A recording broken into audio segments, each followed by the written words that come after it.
사람이 자신의 인생을 살아가지만 자신의 인생이 어떤 건지 모르고 살아가다가 하나님께서 예기치 못한 은혜, 성령님께서 예기치 못한 능력으로 우리의 영혼을 깨우쳐 주시고 우리의 영혼을 깨우치시고 우리의 삶에 찾아와 주시죠. 그래서 성령님께서 우리에게 오셔서 가장 먼저 하시는 것이 무엇이냐면 거듭나기 이전에 죄를 먼저 깨닫게 하시는 거예요. 죄가 무엇인지를 깨닫게 하시고 그리고 그 죄를 깨닫게 하심으로 그 이전까지는 아무런 죄책감이나 죄정함에 관한 이런 양심의 가책 이런 것도 아무것도 없이 잘 살다가 깊이 회개하게 되는 거예요. 깊이 회개하는 거예요. 우리가 찬양 잠깐 하는 찬양 중에 이런 찬양 있지 않습니까? 우리가 하나 찬양 중에 벌레보다 못한 이 인생 뭐 이렇게 하면서 나 같은 죄인 이런 찬양 하잖아요.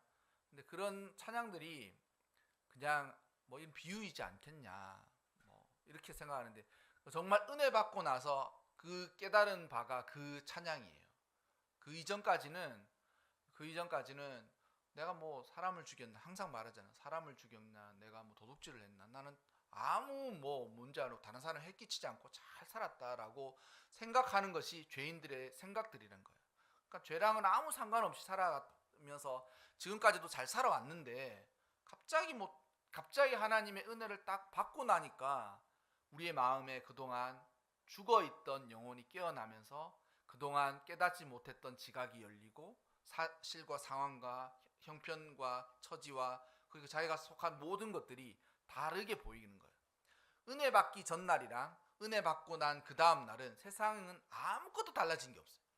은혜 받기 전날도 그 세상이 그 세상이었고 은혜 받고 난 이후에도 그 세상은 그 세상이에요. 근데 은혜 받기 이전에 가졌던 나의 마음과 은혜 받고 난 이후에 세상을 보는 그리고 나 자신을 보는 그 마음이 완전히 달라져 있는 거예요.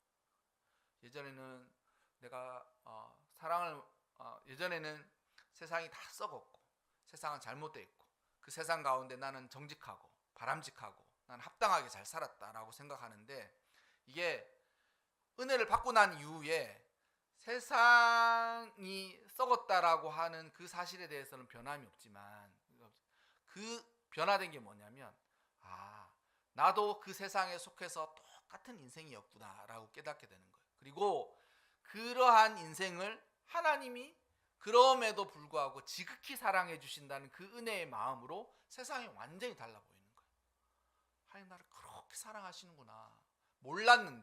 나 몰랐는데 하나님 나를 지극히 사랑하시고 심지어는 은혜 받기 이전에는 하나님 나를 알까? 이런 생각도 하는 거예요. 하나님이 나를 알까?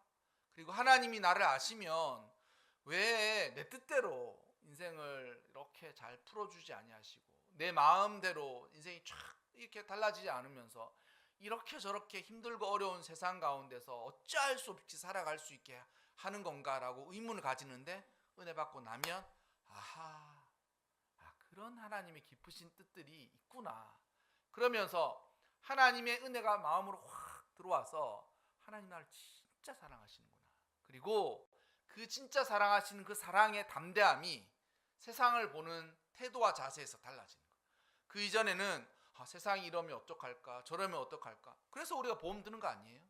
자동차 운전하면서 자동차 사고가 무서우니까 자동차 보험 들고 살다가 갑자기 이렇게 가장이 어떻게 될까 싶어서 종신보험 들고 그리고 살다가 병들고 힘들고 지치면 어떡할까 아니면 내가 이렇게 아프면 누가 나를 도와줄까 이런 생각이 있으니까 보험도 들고 하는 거예요. 근데 여러분 보험 들지 말라는 말은 하지 않겠습니다만은 그것으로 해결될 수 없습니다. 오로지 하나님을 만남으로 인하여서 하나님이 나를 사랑하시는 지극하신 그 사랑을 경험하는 자만이 인생의 담대함을 가지고 살아갈 수 있어요. 두려움 없이 살아갈 수 있다는 거예요. 두려움 없이. 그래서 시편 23편은 제가 흔히 이야기하거든요. 다시 여호와는 나의 목자신이라고 하는 그 시편 23편은 다윗의 노년에 적은 시일 것이라고 흔히 얘기해요. 그러니까 자기가 인생을 다 살아보니까 그 시가 인생 가운데 어떤 고백인 거예요. 저 골짜기에도 가봤고 죽을 뻔하고 다윗이 진짜 그런 삶을 살지 않습니까? 근데 제가 거기에 주석을 조금 더 덧붙이자면 그와 같은 시편 23편의 노래를 언제 불렀을까? 죽을 고생하면 부르는 거예요. 어떻게 되냐면 오늘도 사울의 눈을 피해서 여기저기로 황무지로 기댈 데 없는 자신의 인생을 왔다 갔다 하면서 그곳에서 자신이 하나님이 나와 함께 하신다는 그 마음을 가지고 있을 그때에 조용히 읊조리는 거예요. 여호와는 나의 목자시니 내게 부족함이 없으리로다. 그러니까 그게 인생의 노년의 한 고백이긴 하지만 그 노래를 언제 불렀느냐면 젊었을 때, 사망의 음침한 골짜기를 다닐 때, 주께서 나에게 때를 따라서 푸른 초장으로 그리고 잔잔한 물가로 나를 인도해 주시면서 여호와께서 나와 함께 하시니 내가 두려움이 없으리로다 하는 그 말이 거기서 부르면서 살았는 거예요. 그리고 그것을 노년에 적은 것이죠.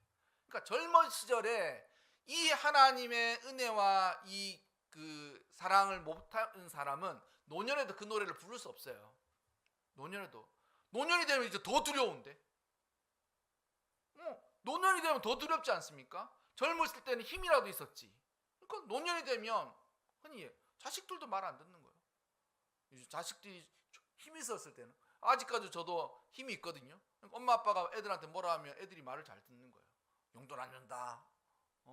너희 새끼 뭐 이러면서 하면 듣는 거예요. 근데 얼마나 들을까요? 얘들이 이제 제 생각으로는 고등학교를 졸업하는 순간 이제는 통제력을 상실할 것이라는 생각을 늘 하고 있거든요. 얘들이 고등학교만 졸업하면 이제는 그때부터는 자기의 논리를 이야기하면서 이게 맞지 않냐고 막 그러면서 아빠는 왜 인생을 그렇게밖에 못 살았어 이러면서. 어제 저희 큰애가 뭐 했던 얘기인데 그 큰애가 다니는 학교가 초등학교랑 붙어 있거든요. 조금 뭐 이렇게 유명한 사립 초등학교로 붙어 있는데 어떤 애가 초등학교 애가 국산 고급 승용차도 아니고 전 세계에서 가장 좋은 브랜드의 가장 좋은 차를 타고 기사가 문을 열어주더래요. 초등학교 애가 가방 메고 내리더래요. 이렇게 기사가 문을 이렇게 열어주 자기 직접 봤다는 거예요. 가장 좋은 자동차 회사의 가장 좋은 차를 탔는데 기사가 이렇게 문을 쫙 열어주더래요. 그러니까 애가 초등학교짜리 애가 당연하다는 듯이 내려서 학교를 가더래요. 그러니까 그 얘기 하면서 너무 재밌다는 듯이 이야기하는 거예요. 근데 한편에 제가 마음에 야 나는 그런 아버지가 못됐구나 이런 생각이 들어요. 그러나 나는 벤츠 태워서 기사 딸린 벤츠 태워서 학교를 못 보내주고 애가 이제 학교 지하철 타고 버스 타고 왔다 갔다 하는 지는 아무 생각 없이 그런 걸 너무 신기해서 얘기하는데 마음 한켠에 그런 거예요. 애들이 내 친구는 뭐 했는데 내 친구는 유행에 1,000만 원 들여서 여행 마음대로 방학 때마다 가는데 여러분 어떻게 다 해주겠습니까? 애들. 통제를 그냥 상실하는 거예요. 애들이. 젊었을 때는 힘이라도 있지만 늙어가면 더 두렵다는 거예요. 더 두려운 거. 자식이 말 들어요? 20살이면 말 안 듣는다는 거예요.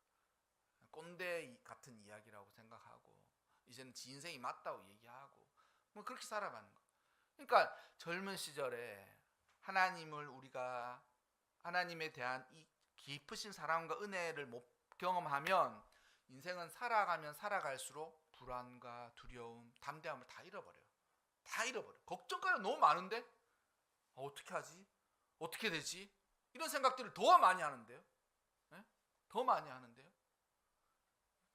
여러분 그래서 성령의 은혜를 꼭 받고 성령님께서 우리에게 오셔서 죄에 대해서 깨닫게 하실 뿐만 아니라 그 죄에 대해서 깨닫고 그리고 깊은 회개를 통해서 하나님이 우리를 얼마만큼 사랑하신다는 이 아이러니를 반드시 경험하고 깨달아야만 합니다.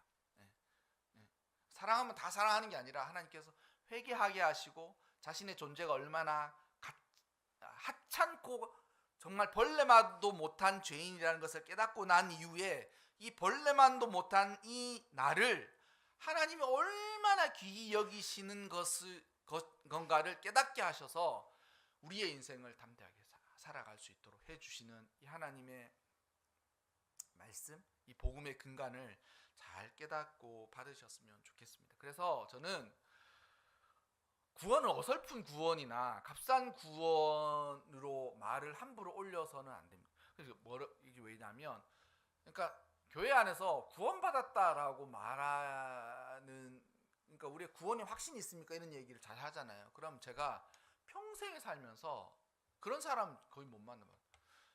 목사님, 사실 제가 교회를 그렇게 다녔지만 구원의 확신이 여전히 부족합니다. 하나님 나를 사랑하시는지도 잘 모르겠고 하나님 나를 어떻게 하신지도 잘 모르겠는데 교회는 쫄래쫄래 다니지만 하나님 나를 구원하신 것이 무엇이고 구원하셔서 내가 어떻게 달라지고 또 구원하신 게 뭔지 그 여전히 인생의 큰 고민입니다라고 말하는 사람이 10%도 안 돼요. 구원에 확신이 있냐고 물어보면 이게 왜 그런지 모르겠지만 다 확신이 있다는 거예요. 다 확신이 있다는 거예요. 지금 죽어도 천국 갈 것 같다는 거예요. 근데 여러분, 그러면 그 구원의 확신이 있다고 하는 사람들의 말을 틀렸다고 말하는 게 아니라, 그러면 그 구원이 싸구려나 아니면 어설픈 구원이지 않아야 되지 않습니까? 자기가 구원을 받았다는, 하나님 그 놀라운 구원을 받았으면 그게 정말, 그러니까 하나님으로부터 놀라운 선물을 받은 거 아니에요? 선물을 받았으면 그 놀라운 선물에 합당한 삶의 어떤 변화들, 또한 합당한 하나님의 그 선물에 응하는 삶을 살아야 되는데 싸구려 구원이 너무 많아. 믿으면 구원 받는 거야. 믿습니까? 예. 당신 오늘 구원 받았다고 막 그렇게 이야기하는 사람이 너무 많다는 거예요. 여러분, 구원의 대가는 하나님께서 요구하지 아니하십니다. 구원 받았다고 야 인생 다 바쳐라 뭐 이렇게 얘기한다든지, 야 이 값비싼 거니까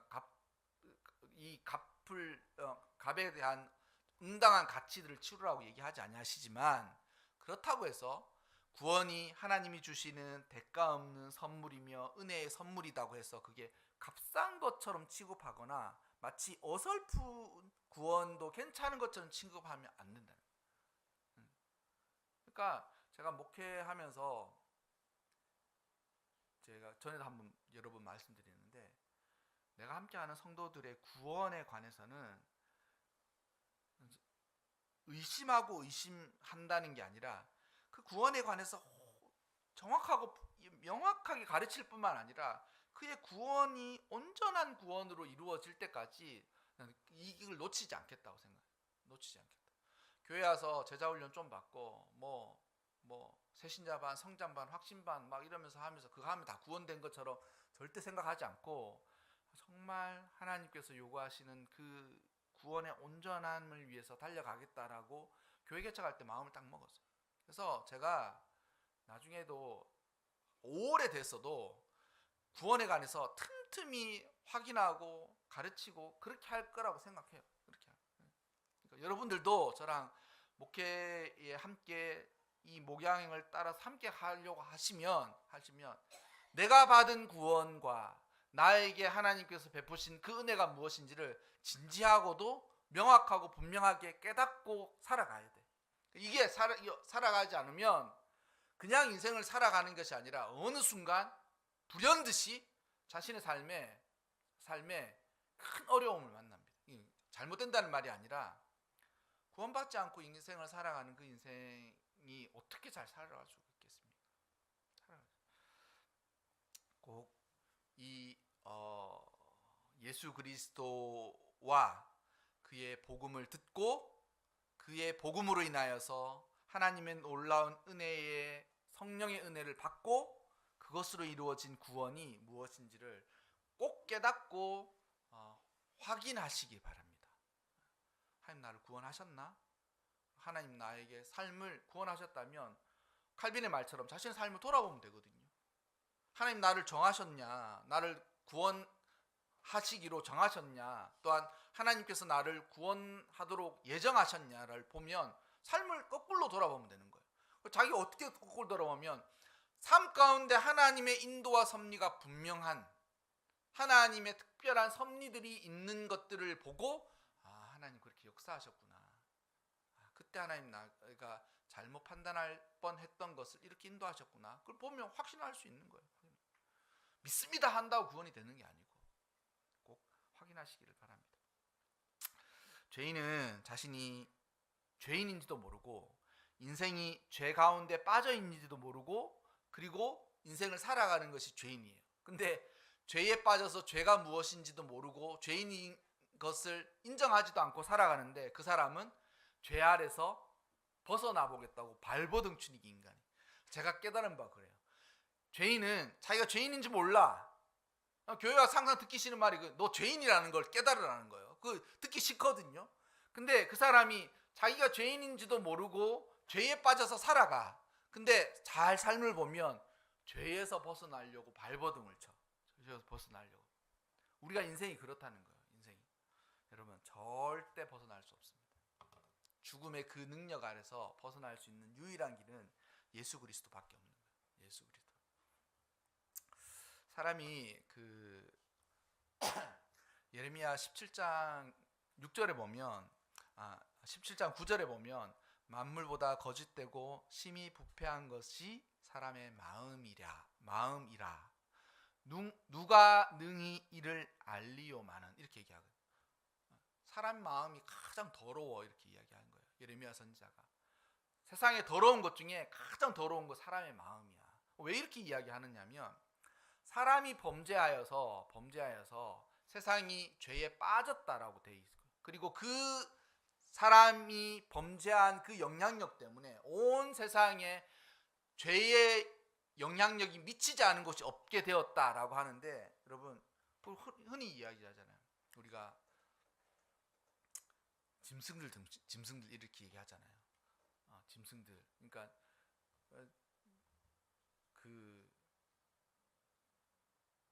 예전에 저희 아버지도 한참 50줄에 동물의 세계를 그렇게 보시는 거예요.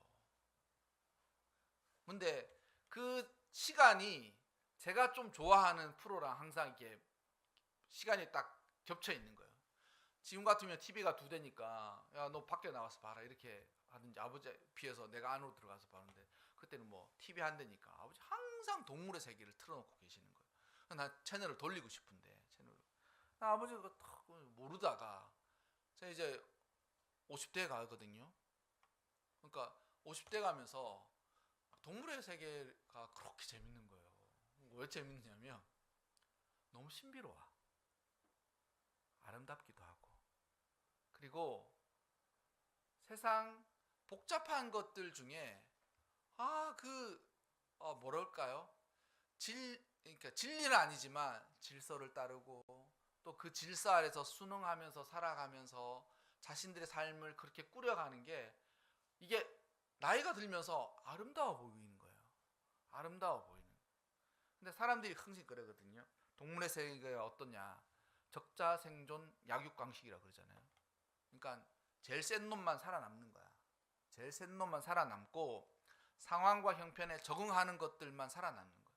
그러니까 동물의 세계에서 살아가는 것들은 잡아먹히지 않고 잡아먹으려 오는 것보다 빨리 뛰어가서 도망가는 삶만 살아남고 잡아먹힐 것 같으면 이렇게 변장수를 해가지고 자신이 생활을 꾸겨가고 막 이렇게 하는 게 동물의 세계인 거예요. 근데 여러분 나이 들고 보니까 저런 미천한 동물들도 하나님의 질서와 조화를 잘 따르는데 사람은 그렇지 못하구나라는 생각을 하는 거예요. 사람 사는 세상을 보면 그 동물들이 사는 세상보다 훨씬 더럽고 추잡하고 복잡하고 그럴 뿐만 아니라 거기 안에서 우리가 스스로 벗어나려고 발버둥 치는 모습이 이제 반대급부로 그 동물들의 세계를 보면 그렇게 평화롭고 질서 있고 조화로울 뿐만 아니라 또한 삶을 담담히 살아가는 그런 모습들이 너무 좋아 보이는 거예요. 나이 들고 알았어요.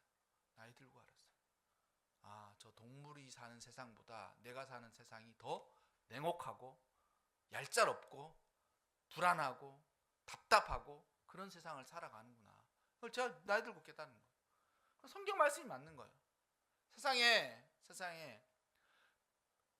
세상 모든 것들이 하나님을 찬양한다 그랬거든요. 그러니까 나무도 돌도 하나님을 찬양하는데 하나님을 유일하게 대적하는 사람이 무엇이냐? 인간이라는 거예요. 그의 마음으로. 하나님을 인정하는 인간들만이 그렇게 하나님의 영광과 하나님의 권위에 맞서서 싸우는 거예요. 맞서서 싸우는 거예요. 이게 죄인의 모습이다라는 거죠. 그래서 제가 지난주에도 말씀드렸지만 죄인의 모습이 그럼 어떻게 되느냐? 탕자처럼 살아가는 거예요. 탕자처럼 잘 살아보려고 유산 잔뜩 받아가지고 아버지와는 관계를 끊고 저 멀리 떨어져 사는데 인생이 이제 어떻게? 시간이 가면 갈수록 부해져요? 가난해져요. 핍절해져요. 하나님과의 관계는 딱 끊어져 있고, 그러니 이제 서로의 소식도 모르는 거죠. 그래서 그 비유에 보면 아버지가 동네 마을 어기 입구에서 상거가 먼데도 거기서 기다리시는 거예요. 근데 소식을 알 수가 없어요. 죽었는지 살았는지 뭘 하는지 밥은 먹었는지 알 수가 없는 거예요, 이게.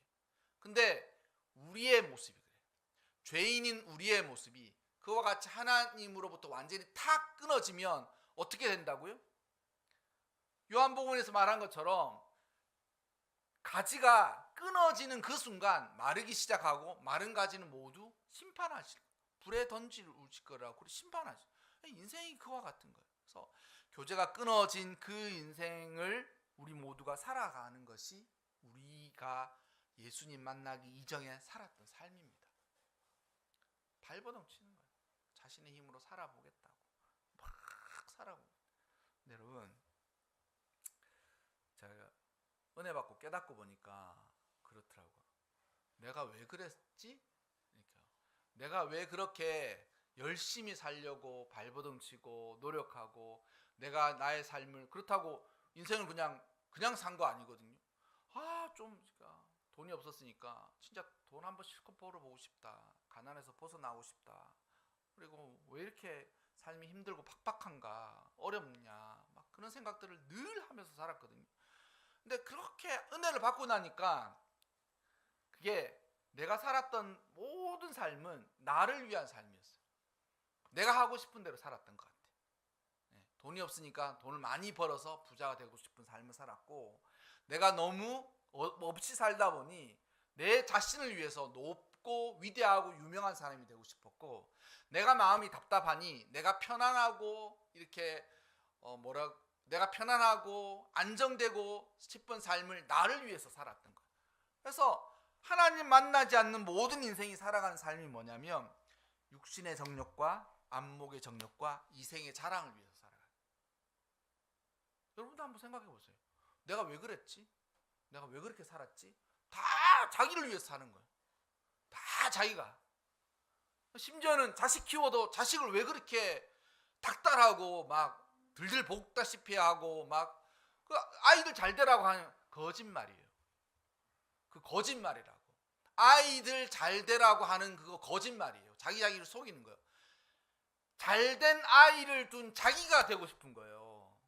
부모들 다 거기에 속직해야 돼. 아이가 잘나서 잘 된 자식을 둔 자기가 되고 싶은 거예요. 네 잘 되라고? 그럼 아이가 하고 싶은데 해줘야 되거든요. 아빠, 나는 공부보다 운동이 좋아. 그럼 그 길로 가. 그 길로 가.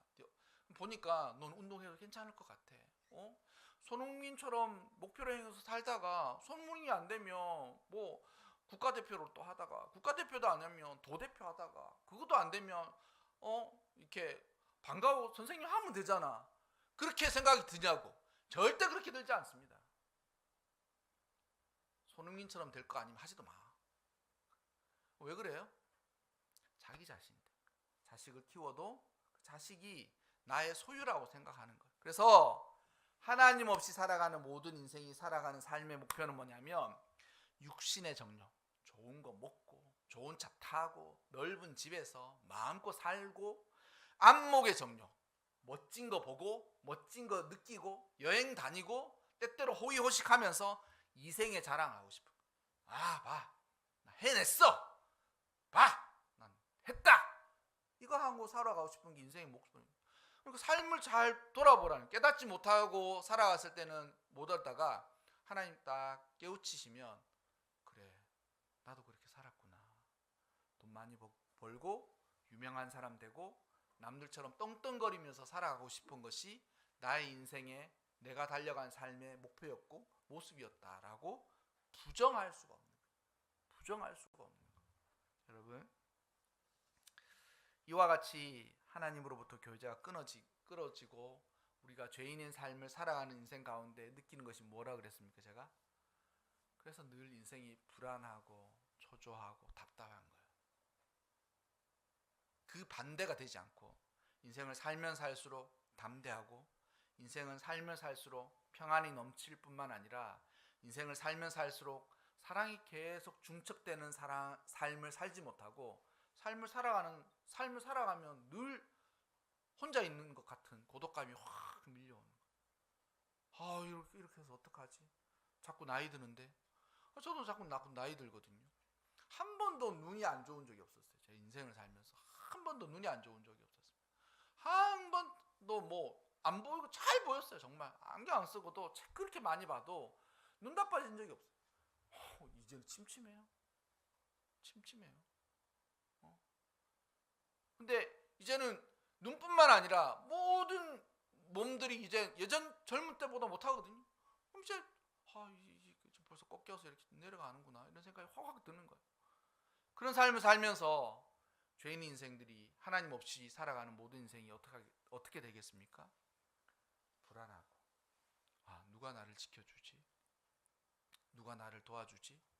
자꾸 나이 들수록 돈뿐이 없다라고 생각하는 건 제가 인지상정이라니까요. 자식도 지 자식 키운다고 정신이 없는 거예요. 그러면 내가 아픈지 먹는지도 신경 안 쓰고. 저도 그래요. 저희 어머니한테 저도 그렇다. 자식 키운다고 정신이 없어서 안부 전화 못 드려요. 잘. 그럼 왜 전화 안 하냐 그러면 얼마나 바쁜지 아냐고. 얼마나 바쁜지 아냐고 맨날 그러냐고 막 그렇게 하는 거야. 그러면서 서로 반갑게 전화하고 끊는 적이 거의 없어. 반갑게 전화했다가 성질 내면서 둘 다 전화를 다 끊는 거야. 인생의 모습이 그렇습니다. 인생의 모습. 여러분, 분명히 아십시오. 하나님이 우리의 삶에 찾아와 주셔서 우리의 삶을 하나님의 은혜로 온전하게 깨닫고 뒤바꾸지 않으면 그러한 삶을 계속 살아가는 거예요. 우리 모두는 둘 중에 하나예요. 마치 큰 폭우를 만나서 망망대해를 지나가는 배인데 목적지가 있어가지고 그 기착지 항구가 있어요. 거기에 그 기항지 도착할 항구가 있어. 근데 지금 망망대해야. 근데 그 망망대해에 폭우를 만나고 있는데 기항지가 있어서 거기까지 가는 배가 있고 그 망망대해에 기항지가 없어요. 도착하는 항구가 없어가지고 여기저기를 또 돌아다니는 배. 이 둘밖에 없어요. 하나님을 만나지 못한 인생은 모두 후자예요. 하나님 만나고 구원 얻지 못한 인생들은 여기 가볼까? 폭풍우가 오니까 오른쪽으로 한번 가볼까? 오른쪽으로 갔다가 이게 아니네. 왼쪽으로 한번 가볼까? 저기 이야기하는데 여러분 국회의원 선거 가까우잖아요. 그래서 제가 국회의원 선거가 있을 때 사실은 저만의 이런 캠페인이기도 한데 한 선거 맞두고 한 2주 정도는 이제 선거 기도도 안 합니다. 선거 기도도 안 하고 그러는데 국회의원 잘 뽑으면 지금 우리의 삶이 확 좋아질까요? 제가 팁을 하나 드리면 기대하지 마십시오. 지금 내 삶이 너무 힘든데 국회의원 딱 뽑아서 당선되고 나는 그 순간 제일 좋은 사람이 누구냐면 당선된 국회의원만 제일 좋은 거예요. 네? 그리고 그 이후부터는 또 이봐 뽑아줬더니만 또 이 꼴을 내가 본다고 그 얘기 할 거예요. 대통령 하나 잘 뽑으면 나라 도와질 것처럼 정당 한번 다 그렇게 뽑았죠. 좋아집니까? 전 기대하지 않습니다. 다 자기들의 고민과 그런 어려움들이 다 있을 거예요. 쉽지 않아요. 여러분, 유일한 방법이 오로지 주님 안에서 하나님의 은혜를 받고 우리의 삶이 예수 그리스도의 복음으로 말미암아 변화되는 것만이 방법이고 그것이 유일한 길이심을 굳건히 믿으시기를 바랍니다. 예, 예. 돈 있고 자식 있고 다 준비됐다 그래도 피할 수 없어요. 오로지 예수 그리스도만이 우리의 구주가 되시는 그 놀라운 복음을 듣지 마시고 들을 뿐만 아니라 마음에 깊이 적용하셔서 꼭 복음을 경험하는 삶을 꼭 살아가시를 주님의 이름으로 축원합니다.